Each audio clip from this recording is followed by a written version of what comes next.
Nos dédalos infinitos do espaço e do tempo, comporta-se o espírito como quem de direito agencia leis e valores íntimos, registrando em si as reações, comprometendo-se com isso a ser feliz ou infeliz, atuando sobre si mesmo para desabrochar o céu ou para cavar suas trevas e dores, nem sempre o faz com o devido e necessário conhecimento de causa, tomando muitas vezes a nuvem por Juno, colocando as práticas idólatras no lugar da sabedoria e do amor.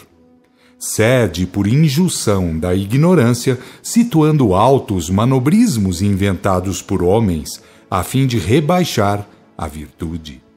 Essa tem sido a conduta humana, salvo raríssimas exceções. Mormente, ao se tomar o culto da fé simples por meio de vida, processo de garantir a subsistência por parte de indivíduos ou agrupamentos. E a separação entre os dois planos de vida, causada pelo acidente chamado morte, quase sempre entra em cena para causar tremendos abalos e dolorosas decepções. As presunções e as basófias caem por terra, ficando o espírito acostumado em suas altas prerrogativas a gemer cruciantes estados, abandonado nas trevas e, por vezes, perdido na incomensurável tragédia dos abismos desérticos, onde aflições e gemidos se erguem por todas as partes, sem ao menos serem vistos. Parece que apenas existindo para não admitir a mais fugaz ideia de esperança. Como é terrível trocar as pompas e os rótulos do mundo pela devastação geral produzida pela morte. Quanto é triste não ter a menor ideia de esperança, o menor sentimento de que tudo um dia terá passado, continuando o espírito a sua marcha progressiva. Surgem então os brados desesperantes: Senhor, Senhor! E o Senhor, por lei e por justiça, responde através do silêncio, do abandono e da treva: Não vos conheço. Apartai-vos de mim, os que obrais a iniquidade. Figurões do mundo, tende muito cuidado sobre vós mesmos, porque de tudo chega a hora. E como escapulários humanos de nada valem, e como perdões e absolvições de institutos inventados por homens de nada resolvem, eis que a treva salta, eis que o pranto e o ranger de dentes envolve a criatura e a faz vítima de suas próprias condições criadas. Perguntarei pelo valor dos recursos comprados aos mercados religiosos do mundo, mergulhados na aflição mais negra e devorante, e pelos caminhos da tragédia imensa, a lei e a justiça falarão pelo Senhor, respondendo: Onde estão as virtudes salvadoras? Onde esqueceste o amor e a sabedoria? Aí está que, concorrendo aos simulacros inventados por homens, vos esquecestes das práticas dignas em sociedade. Ficai, pois, com aquilo que é vosso. Apelai para vossos ídolos, apelai para vossas invenções, continuai a confiar na mentira. Foi o que aconteceu, é o que está acontecendo em milhões de casos. Ao deixar o mundo, envolvido por amigos, fui dormir o meu sono reparador. Ao acordar, sentindo-me leve qual pluma, feliz a mais não poder conceber, vi que tinha ao redor dezenas de amigos e de parentes já desencarnados. Dentre eles, compareceu esbelto e simpático vulto que, assomando à frente de todos, falou: Pierre, aqui estou. Sou Eugênio, o seu guia. Se é certo que cada um dos que se foram apresentando custou funda emoção ao meu coração de recém-desencarnado, mas certo é que Eugênio fez-me sentir profunda comoção emotiva, aquele que fora por quase 50 anos um constante e digno mediador entre os altos planos da grande vida e eu, fez-me realmente considerar a importância dos motivos causais da existência. Minhas lágrimas foram os meus agradecimentos. Quis beijar-lhe as mãos. Ele, porém, não concordou, afirmando: Pierre, a vida é, queiramos ou não, o processo evolutivo natural. Estamos formando no vasto mecanismo a nossa própria caracterização psíquica, o produto da movimentação em concordância com a grande lei de harmonia. É o benefício geral, é a colheita coletiva, é a elevação consciente, é a religião com a luz divina. Qual de nós foi mais bem-sucedido? Eu não sei ao certo, irmão Pierre. Sei, todavia, que em virtude dos nossos respectivos comportamentos, aqui estamos, respondendo graças ao céu pela colheita que fizemos. Comovido, ainda murmurei: sim, graças ao céu. Eugênio repetiu a sua palavra de sempre. O céu é sempre perfeito e completo. O céu não depõe contra quem quer que seja. Ao render graças ao céu, consideremos o bom caminho trilhado, a justeza e a precisão dos esforços empregados.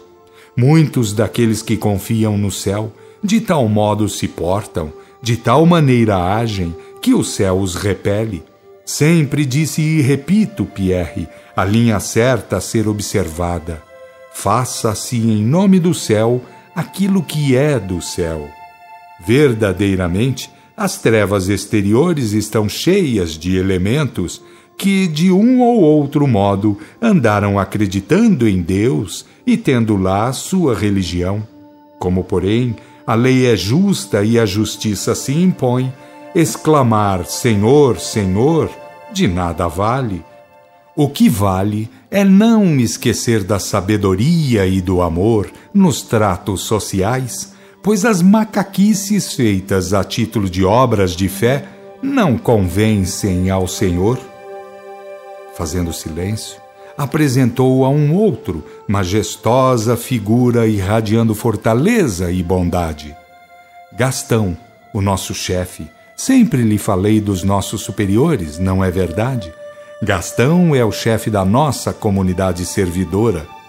Vindo abraçar-me, Gastão falou-me: subordinado, graças a Deus, a outros chefes, aos quais sirvo com grande satisfação. É a ordem divina que se movimenta, que se filtra e impõe pelos escalões hierárquicos. Servindo uns aos outros, obedecemos a Deus e colhemos vantagens na própria obra levada a termo. Fora grande a seguir a movimentação das apresentações. Alguns tinham vindo de outras esferas, de outras regiões, de outros departamentos de trabalho para visitarem um amigo recém-desencarnado, o companheiro de serviços, aquele que fora servido e que, em alguns casos, também servira. Quanta alma, quanto reconhecimento, quanto amor em tudo aquilo! Penhorado de gratidão, parecia-me desfazer o coração em pedacinhos, a fim de ir-se por toda aquela multidão de parentes e amigos. Ao cabo de tudo, Eugênio convidou-me. Pierre, vamos também nós daqui. Esta casa onde você dormiu o seu sono reparador tem por função apenas isso. Quem merece para aqui é trazido somente para dormir o seu sono reparador. Deixemos, portanto, esta casa, vamos para o nosso departamento, pois você está inscrito como seu funcionário faz muitos anos. A sua inscrição foi feita depois de 22 anos de trabalhos no mundo.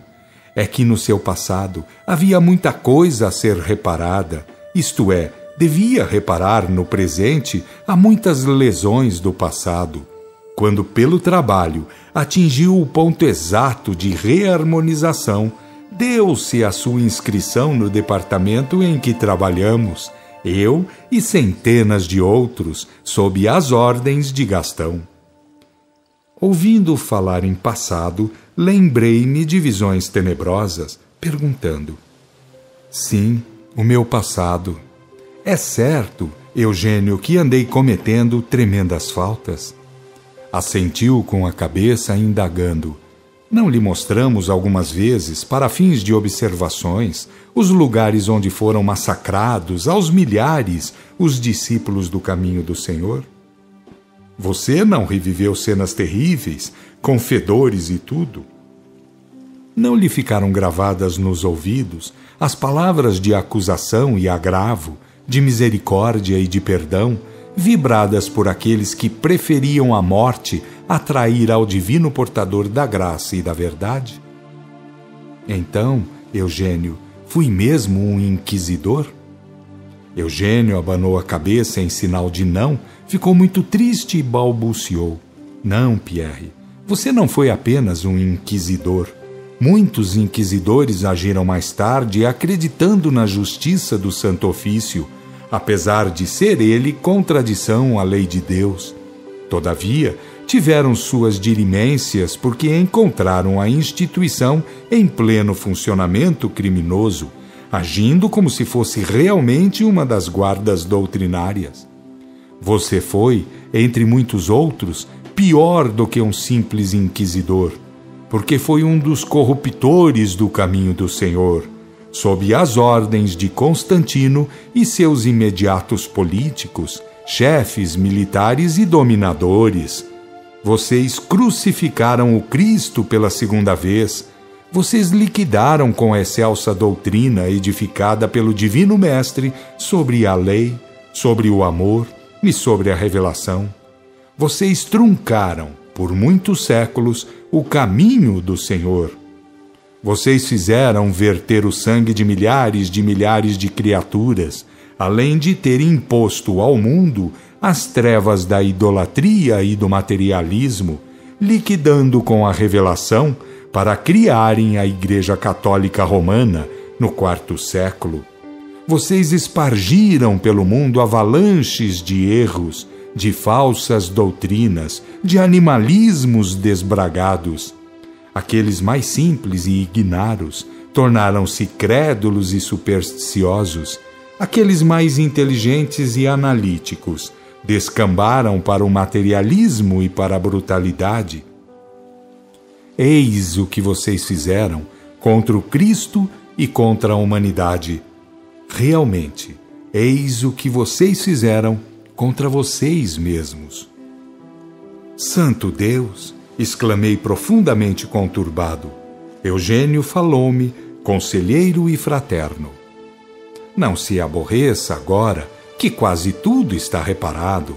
Grandes lavras foram levadas a termo, lavras que resultaram nos benefícios do presente e nas glórias do porvir. Lembre-se, Pierre, que grandes resgates foram feitos. Agradeço a Deus, agradeço a Jesus e a vocês todos. Ele interrompeu-me para dizer: quanto a mim, não tem de que agradecer, pois também andei metido naquelas coisas feias.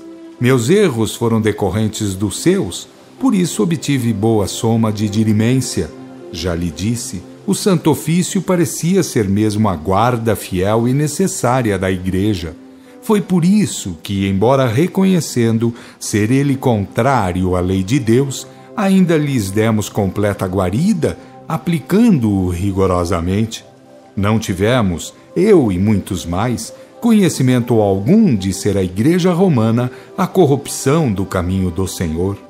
Assim como agora acontece, que os clérigos e o povo confundem catolicismo romano com cristianismo, assim mesmo nós o entendemos no século VII, quando foi consolidado o papado, quando aumentou bastante o rigor do controle inquisitorial. Estava eu meditando gravemente naquelas questões, sem ter coragem para falar, quando se chegou o radioso vulto feminino, espargindo graças espirituais e absorvente simpatia. Isabel foi uma das mártires do seu movimento corruptor. Não tive acanhamento algum diante daquela vítima de outrora, porque ela esplendia graças espirituais para mim indefiníveis, porém altamente convincentes. A sua alegria, tão pura e tão penetrante, tão viva e tão envolvente, derreteu em mim qualquer resquício de receio ou de introspecção. Ela abraçou-me, falou-me e tomou conta de minha alma. Parecia feita de amor, de graça e de virtude. Quando falou, aparteou as palavras de Eugênio. Antes de ser vítima do seu movimento corruptor do caminho do Senhor, fui feiticeira no tempo em que Elias viveu e deu grandes provas em favor do Deus de verdade e de justiça. Escapei da morte por haver fugido em tempo, continuando a servir a rainha Jezabel, que por sua vez acreditava em Baal e Astarteia como deuses superiores ao Deus vivo de Israel. Pode ver, portanto, que andou fazendo justiça ao lançar-me no suplício da fogueira. Andei cometendo gravíssimas faltas, pois ninguém tem o direito de contrariar a lei de Deus. De qualquer maneira, revidou ela, eu teria que pagar pelos meus erros, assim como você, pelos seus, e assim por diante. Todos os que erram devem resgatar seus erros. A sabedoria divina, entretanto, na hora justa vai buscar o elemento com que fazer acertar os passos ao que disso carece. Quando menos a criatura perceber, estará sendo servida ou estará sendo servidora da lei. Quem erra entre irmãos acertará. Disto ninguém jamais poderá furtar-se. E agora, que estamos em melhor posição perante a lei de equilíbrio, vamos tratar de quem está precisando de nossos trabalhos? Convite ao trabalho é convite ao progresso, comentou Eugênio Fagueiro. Estive no seu departamento, esclareceu ela, para Gastão tomar conhecimento do caso em vista. A ordem veio de esfera bem mais alta, endereçada para vocês, em virtude da volta de Pierre aos quadros de trabalho. Depois que ele falou, explicou Eugênio. Isabel é mensageira entre vários departamentos. Ela transmite ordens e sabe muitas particularidades sobre assuntos os mais vastos, estando a par de fatos e de questões de grande importância, fatos e questões que envolvem elevadíssimo número de irmãos. Ora, dentre eles, como poderá calcular, muitos se acham na carne, muitos se encontram nas zonas de trevas, outros muitos perambulam pela atmosfera da Terra, e ainda outros vivem em planos ou esferas de nosso próprio mundo, ora mais para baixo, ora mais para cima. Como vê, Pierre, a vida continua e os fatos pertencem a seus feitores para todos os efeitos.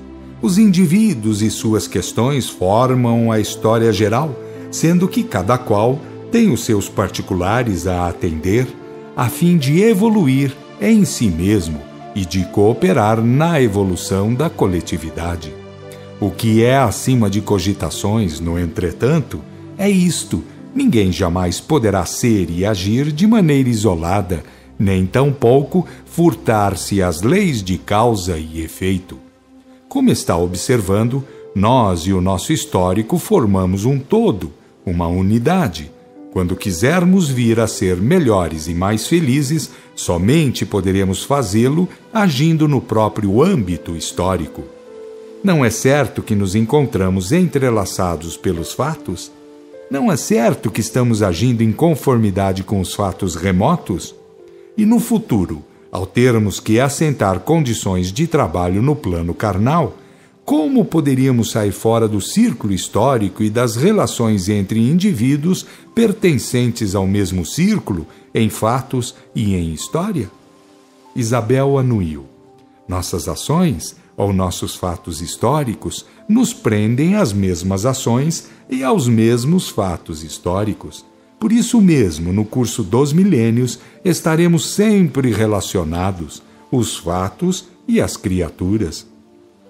Bem por isso, Felizes aqueles que se entregam a bons trabalhos, procurando sempre harmonizar com a grande lei de equilíbrio, de quem tanto faz lembrar a lei de Deus, o Decálogo, porque este, ao preceituar, lembra a necessidade de não contrariar o equilíbrio íntimo, de não criar lesão na organização do caráter. De resto, uma vez criada a lesão, ninguém escapará ao dever de reparo. Resgatará até o último ceitil, continuando a marcha em benefício da sabedoria e do amor. E como tudo é em base de intimidade, de fatos consumados, aí temos que não existem milagres, nem mistérios, nem favores e nem desaforos em Deus, não se justificando, portanto, dogmas rituais, idolatrias e simulacros exteriores de qualquer espécie. O reino do céu, que é interior, como Jesus o elucidou muito bem, e como dele assim mesmo falaram os grandes iniciados de todos os tempos, é unicamente uma questão íntima, uma questão de pureza e de sabedoria, um caso de consciência. Feita a sua anuência, perguntou-me: gostaria de servir a alguém que tanto necessita de seus deveres?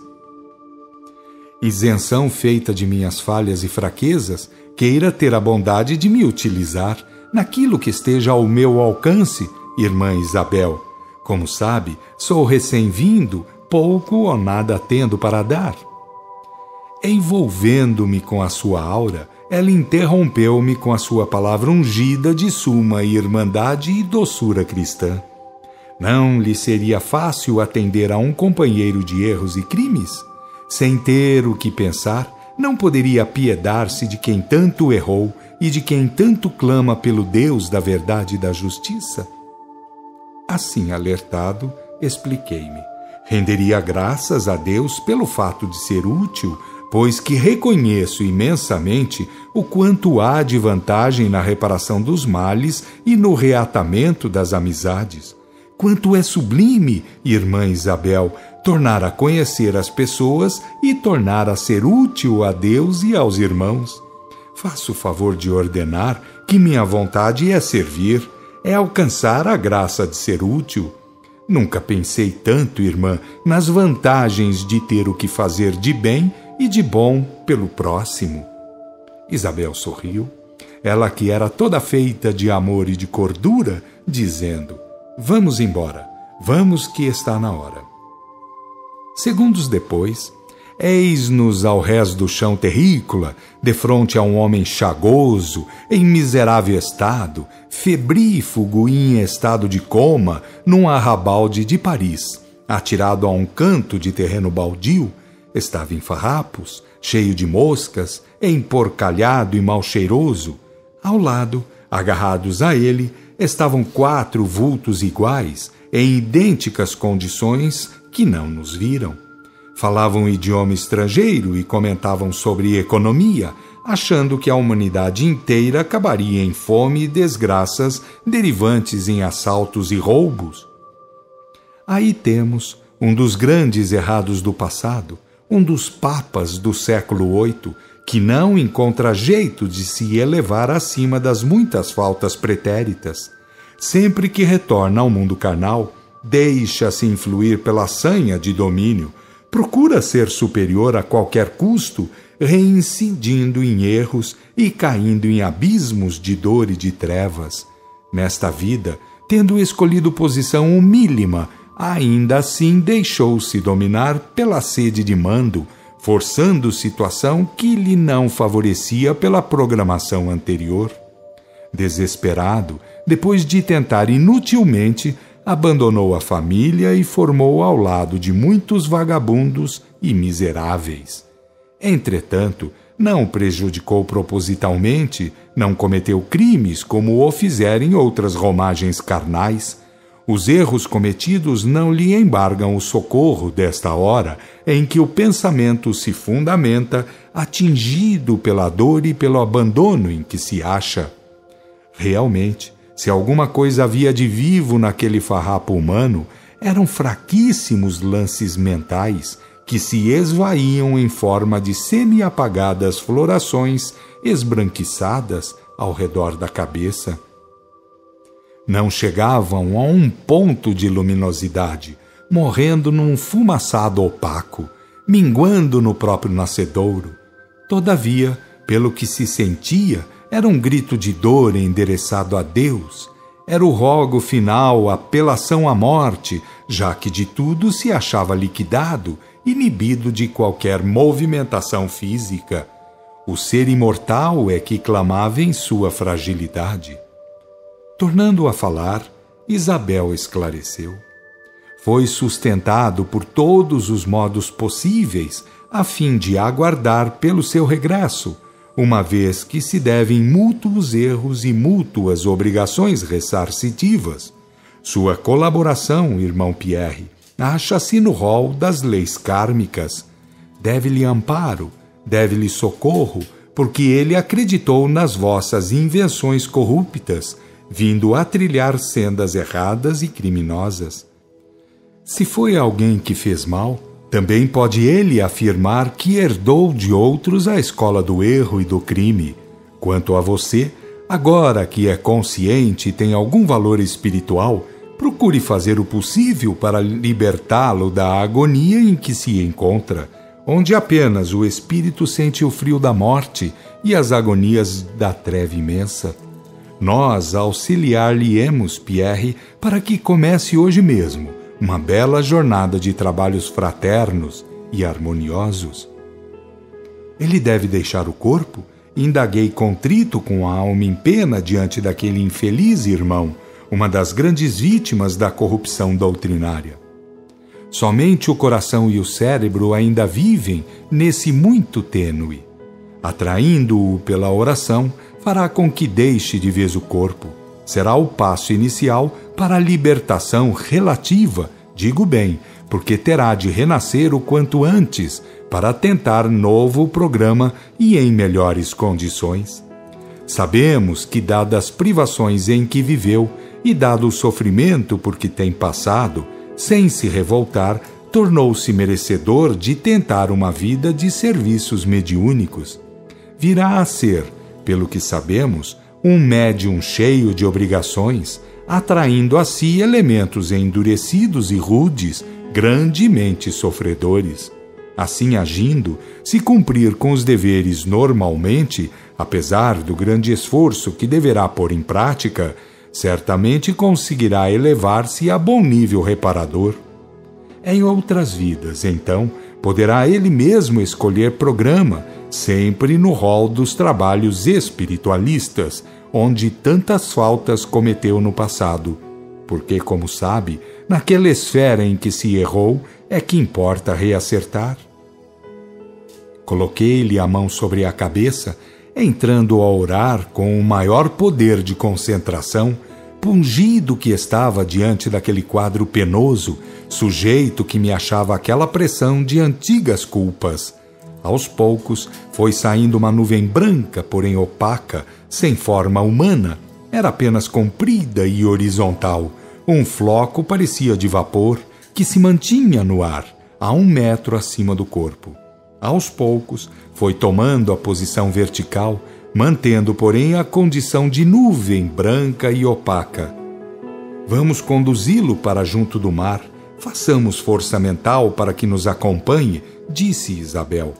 Volitando, a alguns poucos metros do chão, fomos atingir o mar dentro de poucos minutos, pois a viagem foi feita lentamente. Ao chegarmos à costa, deitamos a fumaça em local verde, sobre a relva bafejada pelos ventos marinhos, e ali fizemos orações com ambas as mãos aplicadas sobre ele. Foi então que a nuvem se adensou, achatou-se, ficando mais ou menos do tamanho de um homem, embora continuando fumaça. Isabel deu nova ordem. Vamos dar uma volta? Vamos então conversar com aqueles 4 irmãos que nada viram. Temos o que lhes dizer. Enquanto isso, este irmão irá somando a sua consciência individual, irá tomando forma pelo seu próprio esforço mental. O poder da vontade, ao desaparecer, criou campo para essa condição infeliz. Abandonar-se ao nada, ou desejar ser nada, para não mais sofrer, custa desequilíbrios dessa ordem e outros mais. Além do mais, as energias do mar irão produzir seus efeitos, assim que começar a respirar e a ter consciência de si. Atingindo o local onde jazia o corpo abandonado pelo espírito e onde permaneciam indiferentes aqueles 4 vagabundos, Isabel adensou o seu corpo espiritual a fim de entender-se com eles. Houve um diálogo interessante, porque os 4 não podiam admitir que fossem criaturas desencarnadas. Fazia anos que eram vagabundos de Paris, estavam com seus corpos perfeitamente densos, sentiam a vida plena através dos sentidos físicos e pensavam como criaturas normais. Isabel apelou então para os seus poderes, aparecendo e desaparecendo, iluminando-se e volitando, com o que eles ficaram amedrontados, julgando estarem diante de um fantasma. Aos poucos, porém, foram cedendo, muito medrosos, até mesmo apavorados. Quando estavam em melhor estado, Isabel perguntou-lhe se não desejavam ir ter a um centro espírita, onde poderiam ouvir preleções e terem boas oportunidades de conhecimento do estado. Isto somente nos trará imensos aborrecimentos. Que adianta sabermos que somos espíritos desencarnados? Teremos mais comida, mais roupas, ou por acaso alguém nos dará o reino do céu? Começou a esbravejar um deles, acometido de nervosismo terrível. Isabel deu-lhe resposta e mais respostas, explicando-lhe que o espírito cumpre atingir elevados píncaros hierárquicos e que isso é possível somente através do trabalho íntimo, do desabrochamento das virtudes latentes, etc. E Deus? Onde está esse Deus? Respondeu ele às perguntas de Isabel num tom de cólera.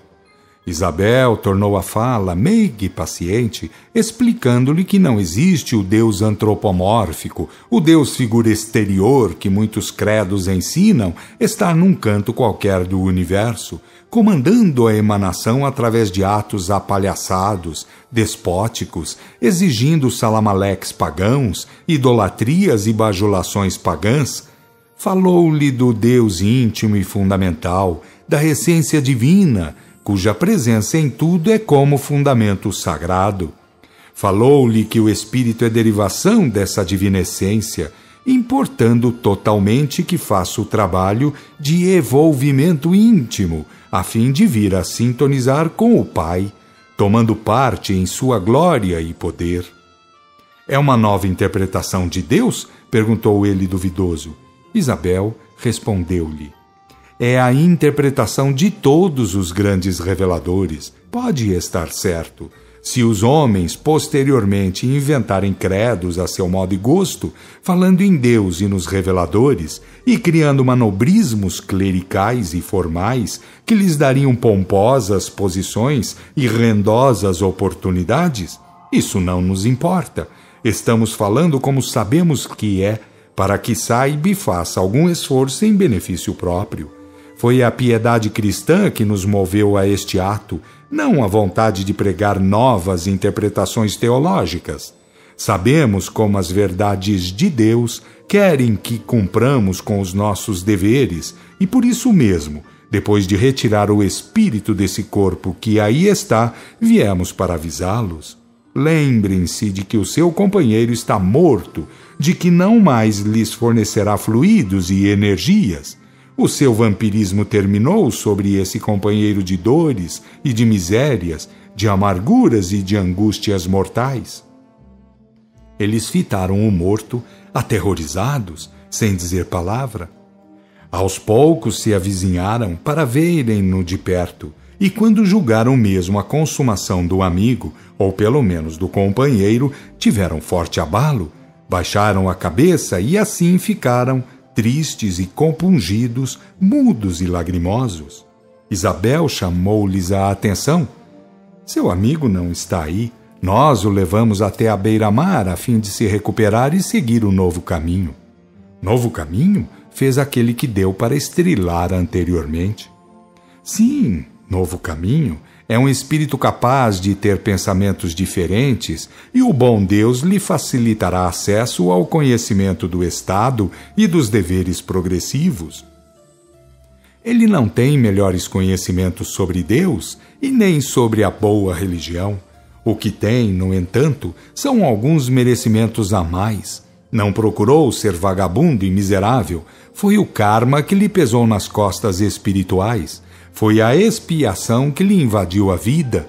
E não se fez incrédulo e nem maldoso. Não roubou para saciar a fome e nem para vestir o corpo. Pediu esmolas e continuou crente, confiante em Deus. No fim, agora mesmo, pois faz minutos que o retiramos do corpo, o que pretendia era morrer, deixar o mundo, acabar com o tremendo sofrimento. Calados, não tinham sequer coragem para encará-la de frente, e Isabel lhes endereçou a palavra final. Irmãos, nós temos que ir. O eslovaco, assim como vocês o tratam, está a nos reclamar as atenções. Fiquem por aí feito fantasmas miseráveis, já que nem ao menos podem ser homens miseráveis. Se algum dia quiserem melhorar, antes de que a lei os obrigue, procurem um centro espírita e peçam aos guias o necessário. Eles não disseram palavra, e nós fomos em busca do local onde havíamos deixado aquela fumaça branca e opaca. Lá chegando, vimos que ela se movimentava, tendo já o aspecto ou a forma anatômica parecida com o corpo humano. Isabel mandou-me pôr as mãos sobre a parte que se revelava a cabeça, dizendo: chame por ele. Eslovaco é como lhe apelidaram por ser originário daquele país. Passei a chamá-lo pelo apelido, indo ele se esforçando para me atender. E foi assim que surgiu o homem, a figura humana perfeita daquela fumaça branca e opaca. Ao estar em condições de partir, conduzimo-lo ao local de tratamento, onde o pobre ficou para dormir o seu sono reparador. Deixamo-lo alegre e feliz, embora cansadíssimo e sonolento. Ele reconheceu o socorro celestial. Estava contente.